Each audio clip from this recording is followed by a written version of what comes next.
बिस्मिल्लाहिर्रहमानिर्रहीम। आज का जो हमारा टॉपिक है ये है वेरिएबल डिक्लेरेशन और वेरिएबल इनिशियलाइजेशन के ऊपर। तो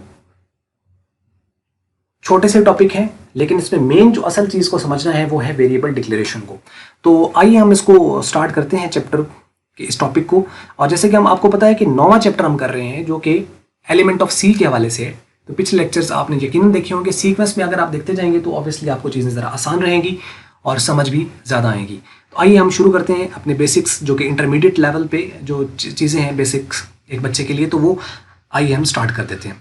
तो बात कर रहे हैं कि जी we know that C language is known as strongly typed language. इसको मैंने बोल्ड और अंडरलाइन कर दिया, मीन्स कि इसके ऊपर एक क्वेश्चन आ सकता है आपको स्ट्रांगली टाइप्ड लैंग्वेज के ऊपर कि C is a strongly typed language, explain, या what is the meaning of the C is a strongly typed language, या what do you mean by C is a strongly typed language. तो मतलब इसका मतलब क्या होता है स्ट्रांगली टाइप्ड का।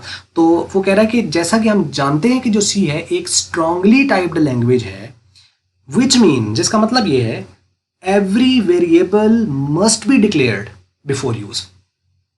बिफोर यूज के मतलब क्या है कि इस्तेमाल से पहले आपको वेरिएबल को डिक्लेयर करना लाजमी है। सी लैंग्वेज जो है, एक है सी लैंग्वेज के सेंसिटिव, वो एक अलग टर्म है। ये है कि ये एक स्ट्रांगली टाइप्ड लैंग्वेज है। स्ट्रांगली टाइप से क्या मुराद है कि मतलब आपका जो वेरिएबल है उसको जब तक आप डिक्लेयर नहीं करोगे एरर आएगा। मतलब खाली डिक्लेयर किए बगैर आप उसको वेरिएबल को वैल्यू असाइन नहीं कर सकते या आप प्रोग्राम में यूज नहीं कर सकते। पहले कंपाइलर को ये बताना पड़ेगा कि ये मेरा वेरिएबल है और ये इसकी डेटा टाइप है। तो वो जब तक उसको पता नहीं चलेगा कंपाइलर को, वो उसका एरर देगा, वो कहेगा कि ये कौन है। ठीक है, ये बिल्कुल सख्त फौज की तरह काम करती है ये वाली लैंग्वेज, कि वो देखती है कि कोई अननोन, इसके अंदर कोई ऐसी चीज़ ना हो, हाँ किसी का पता हो, उसकी आइडेंटिटी हो कि ये क्या चीज़ है। ठीक है, तो इसलिए हम कहते हैं कि सी एक स्ट्रांगली टाइप्ड लैंग्वेज है। मीन्स कि every variable must be declared before use. It means that every variable must be declared before use. उसको डिक्लेयर करना लाजमी है। तो जो डिक्लेयर है वो हम कैसे करते हैं? डिक्लेरेशन के जरिए से। वैसे डिक्लेयर का लफ्सी मतलब तो ऐलान करना होता है ना। तो ये ऐलान कर रहे हैं कि आप बता रहे हो कि ये मेरे वेरिएबल्स हैं, इसको आप देख लें, इसको हम प्रोग्राम में यूज करेंगे। तो ये एक तरह का ऐलान ही हो रहा है यहाँ पे।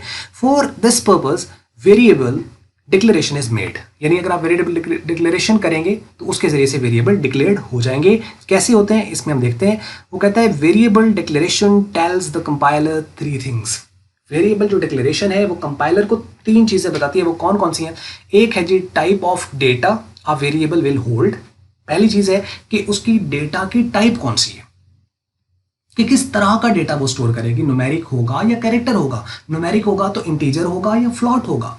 अगर इंटीजर होगा तो वो साइंड होगा या अनसाइंड होगा। फ्लॉट होगा तो लॉन्ग, डबल, मुख्तलिफ किस्म की है, लॉन्ग, डबल।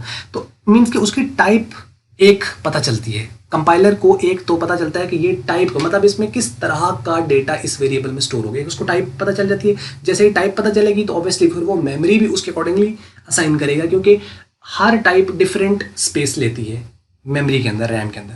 तो एक तो उसको स्पेस एलोकेट करने में आसानी होती है। मीन्स कि पहली जो चीज़ है वो डेटा की टाइप उसको पता चलती है। दूसरा है नेम ऑफ द वेरिएबल, कि वेरिएबल का नाम पता चलता है।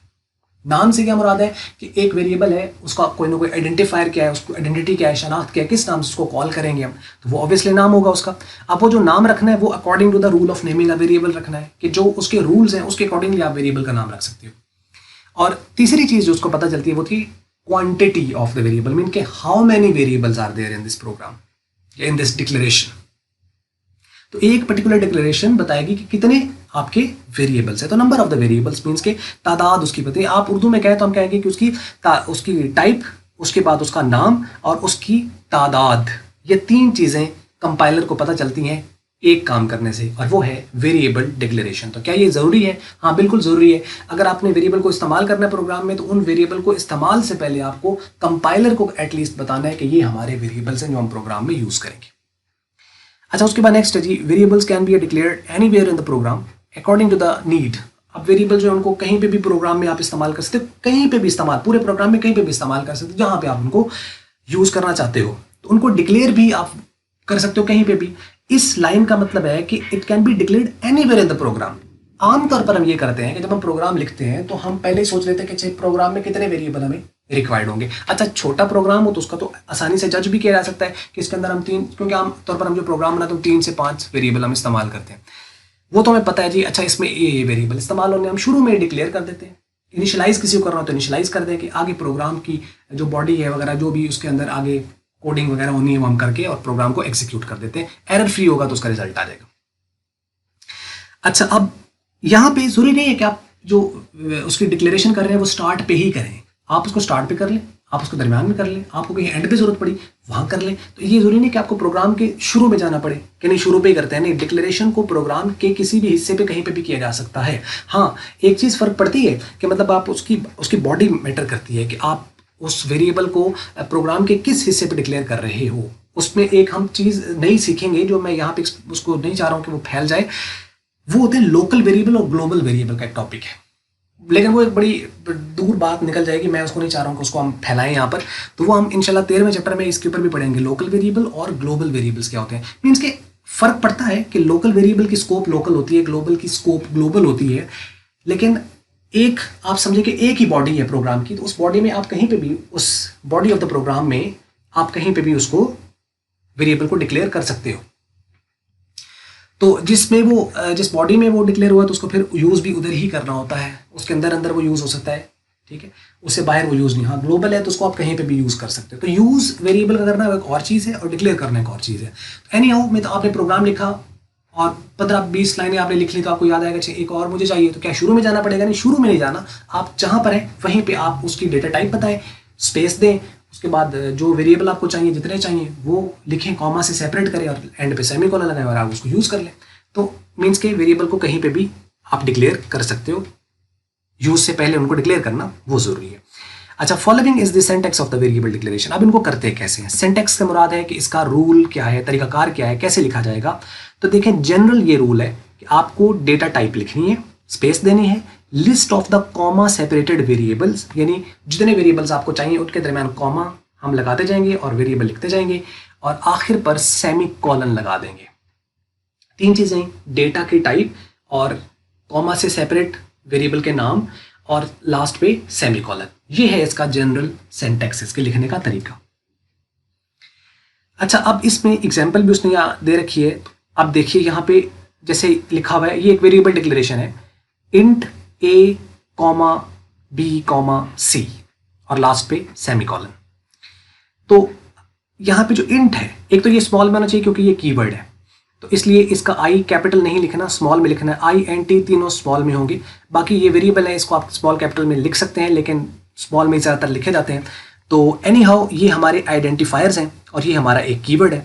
तो अब इसमें देखें कि इंट जो कि एक डेटा टाइप है, उसके बाद स्पेस दी है और स्पेस देना यहाँ पर लाजमी है। उसके बाद आप ए वेरिएबल, जो भी आपने वेरिएबल के नाम लेने हैं according to the rule of naming a variable, आप कोई सा भी वेरिएबल का नाम ले सकते हो। यहाँ पर हमने उसको ABC लिया, तो मीन्स के A, B, C। अगर मैं ABC एक साथ लिख देता तो मेरा एक वेरिएबल कंसिडर होता, लेकिन अगर उसके दरमियान मैंने कॉमा लगाया तो इसका मतलब है ये A अलग वेरिएबल है और B अलग वेरिएबल है। अब B और C के दरमियान भी कॉमा है, इसका अंदर B अलग है और C अलग वेरिएबल है। अच्छा, अब इसमें देखें 3 वेरिएबल है, लेकिन कॉमा इसके दरमियान कितने आए हैं? 2 कॉमा है, क्योंकि लास्ट वाला जो होगा उसके आखिर पे कॉमा नहीं है, उसके आखिर पर सेमीकोलन है। इसका मतलब 3 वेरिएबल पे हम 2 कॉमा यूज कर रहे हैं।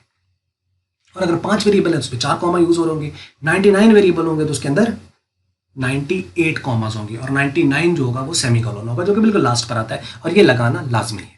अब इसको थोड़ा सा एक्सप्लेन में देखें। वो कहता है इट डिक्लेयर्स, ये जो है, ये जो हमने लिखा है, ये क्या करता है? It declares integer as data type. ये इंटीजर डेटा टाइप बता रहा है कि ये जो वेरिएबल्स हैं इनकी डेटा टाइप कौन सी है? इंट है, मतलब इंटीजर है। इंटीजर वो होता है जिसके अंदर इशारिया नहीं आता, यानी होल नंबर नहीं होते जैसे 1 2 3 4 5 इस तरह करके ऐसे रहेंगे।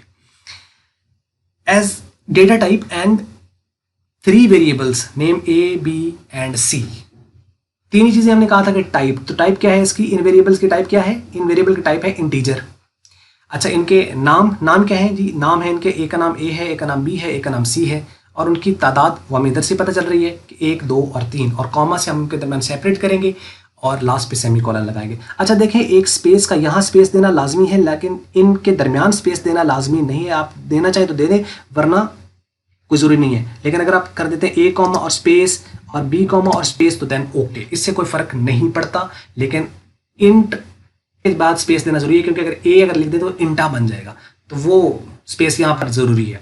तो ये आपने स्पेस का खुद देख लेना है, क्योंकि स्पेस सेंसिटिव ये नहीं है। हाँ, वेरिएबल के दरमियान आप वेरिएबल के नाम के दरमियान स्पेस नहीं दे सकते, यानी कुछ ऐसी जगह है जहाँ पे स्पेस आपको देनी है, कुछ ऐसी है जहाँ स्पेस नहीं देनी, जहाँ नहीं देनी वहाँ नहीं देनी, जहाँ देनी है वहाँ देनी है। क्लियर, ये तो हो गया यहाँ पे। उसके बाद नेक्स्ट अगर आप देखें तो ये फ्लॉट डेटा टाइप है, जो कि ये भी न्यूमेरिक ही है, लेकिन फ्लॉट एक अलग डेटा टाइप है। मतलब इसके अंदर जो वैल्यू आ सकती है वो रियल वैल्यू, मतलब ये पॉइंट वाली भी आ सकती है, जैसे 12.5, 13.7 पॉइंट वाली वैल्यू आ सकती है इसके अंदर। और एक चीज़ और मेरे जहन में आ रही है कि मतलब कि अगर हम डेटा टाइप ये दें और वैल्यू उसमें दूसरी स्टोर करते हैं तो क्या होता है, लेकिन आने वाले लेक्चर्स के अंदर वो डिस्कस होगी, लेकिन उसको हम वहाँ पे डिस्कस करेंगे। अच्छा, अब देखिए फ्लॉट है, इसमें x, y और z, इसमें भी 3 वेरिएबल हैं जिनके नाम x, y, z हैं, और इसकी डेटा टाइप फ्लॉट है। नाम भी पता चल गया, होता था भी पता चल, it declare the floating point as data type and the 3 variable x, y, z। उसके बाद है चार, जो कि कैरेक्टर के लिए हम इस्तेमाल करते हैं, CHAR, ये डेटा टाइप है, और ये कीवर्ड भी है, ये भी कीवर्ड है, ये भी कीवर्ड है। तो जितनी तरह की डेटा टाइप्स होती हैं वो सारे के सारे कीवर्ड्स होते हैं। अगर आपको डेटा टाइप्स याद है, जैसे कि इंट हो गया, फ्लॉट हो गया, चार हो गया, long, double, short, signed, unsigned, तो काफ़ी सारे कीवर्ड्स भी आपको याद हो जाते हैं। अच्छा, इसमें देखिए चार, और इसमें m, n, p, इसमें भी 3 आपके पास वेरिएबल हैं, एक का नाम m, n और p है, और ये क्या कर रहा है, ये डिक्लेयर करता है कैरेक्टर एज डेटा टाइप। मतलब इनमें आप कोई वैल्यू न्यूमेरिक स्टोर नहीं कर सकते, कैरेक्टर स्टोर करोगे। And 3 variable m, n and p are there. अच्छा, अब इसमें देखें जी कि in variable declaration list of the comma separated variables must end at the semicolon, यानी उनका सेमीकोलन पर एंड होना, जैसे यहाँ पर है, जैसे यहाँ पर है, होना जरूरी है। Missing of the semicolon causes a syntax error in the program, कि अगर आप इसको मिस कर देंगे तो उससे क्या हो जाएगा, उसका सिंटैक्स एरर आ जाएगा। और लास्ट है जी इसमें वेरिएबल इनिशियलाइजेशन, तो वो कहता है कि assigning a value to the variable at the time of its declaration is called variable initialization, कि अगर आप एक वैल्यू असाइन कर देते हैं वेरिएबल को उसकी डिक्लेरेशन के वक्त, तो वो क्या कहलाएगा, इनिशियलाइजेशन। मतलब आपने एक वेरिएबल लिया, उसको आपने वैल्यू असाइन कर दी उसी वक्त जब उसको आपने डिक्लेयर किया है, तो उसको हम क्या कहेंगे कि ये उसकी इनिशियलाइज हो गया, यानी जैसे फिजिक्स में पढ़ते इनिशियल वेलोसिटी, फाइनल वेलोसिटी, तो ये इनिशियलाइज हो गया, मतलब उसको आपने वैल्यू असाइन कर दी, और ये एक तरह का कॉन्स्टेंट बन जाता है। यहाँ पे देखिए जैसे int a is equal to है 50, तो यहाँ पे इसकी डेटा टाइप इंट है इस वेरिएबल की, और a वेरिएबल का नाम है जिसकी वैल्यू हमने असाइन कर दी है 50। तो मतलब जहाँ पे भी हम a को कॉल करेंगे तो उसकी वैल्यू क्या आएगी, 50 आएगी, क्योंकि इनिशियलाइज हो गया 50 से। Here is an integer variable which is assigned a value 50, so this is called initialisation. इसको आप यूँ भी कर सकते हैं कि at the time of declaration जैसे हमने किया, तो लेकिन हम यूँ भी कर सकते हैं कि इंट a और आगे सेमीकोलन एक बार उसको कर दिया डिक्लेयर, और लास्ट पे नीचे हम नई लाइन पर a इज इक्वल टू 50 लिख दें, तो वो भी चल सकता है, लेकिन इसके आखिर पे भी सेमीकोलन लगाना लाजमी है, चाहे आप यहाँ पे कर दें चाहे आप सेपरेटली कर दें। तो ये इनिशियलाइजेशन है और ये डिक्लेरेशन है।